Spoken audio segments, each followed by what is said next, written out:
ईश्वर सृष्टिकर्ता ने पहले पृथ्वी का निर्माण किया। उसके बाद उसने गरजता हुआ समुद्र बनाया। पृथ्वी पर उसने अनेक पशु पक्षी बनाए। उन सभी प्राणियों में मनुष्य नामक श्रेष्ठ प्राणी की रचना की। उसने समुद्र में अनेक जीव जंतु बनाए।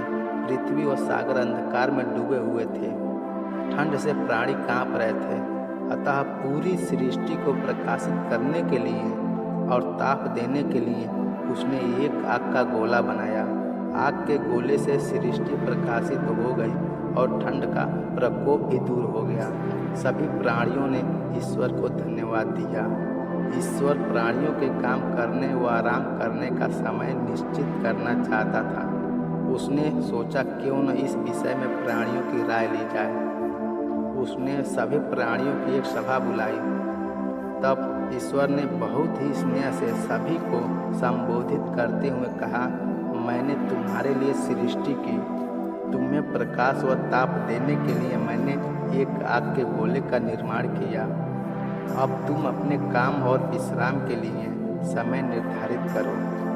तुम सब इस विषय में अपनी अपनी राय दो। मैं तुम्हें राय देने की पूरी स्वतंत्रता देता हूँ।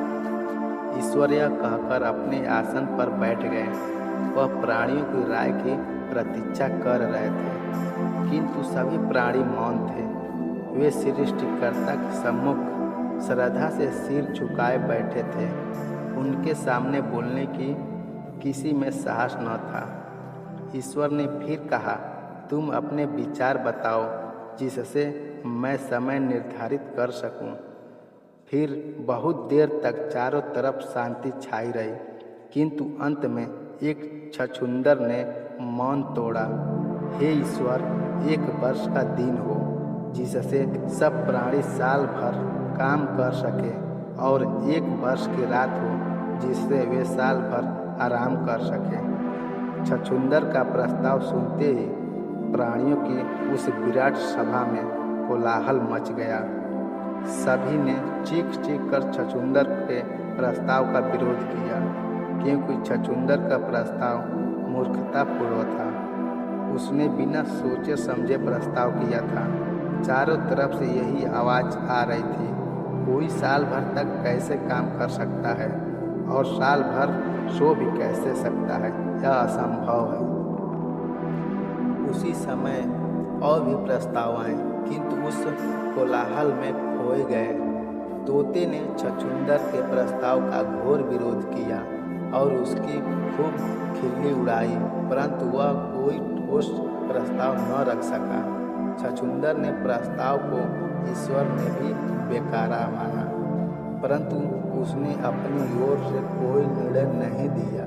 कुछ देर में हो हल्ला शांत हो गया। फिर शांति और मौन छा गया।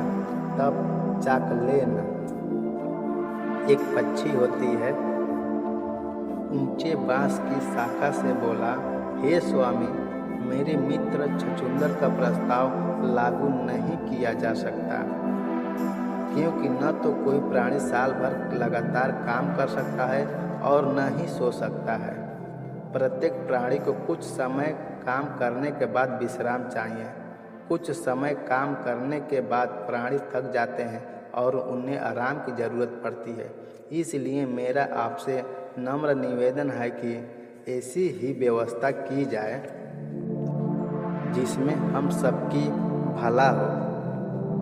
ईश्वर ने चाकलेन की बुद्धिमत्तापूर्ण प्रस्ताव के महत्व को समझ गया।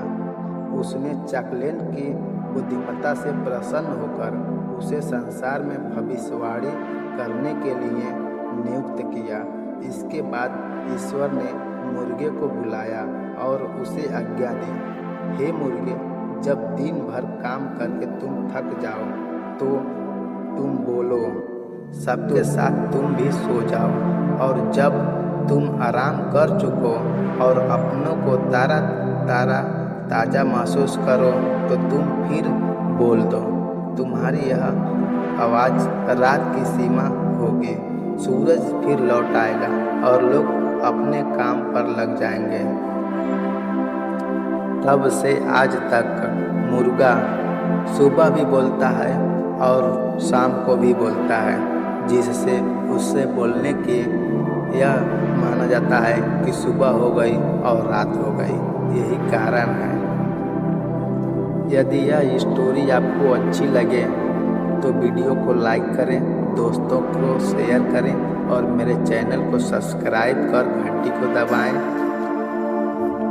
फिर मिलते हैं अगले वीडियो में।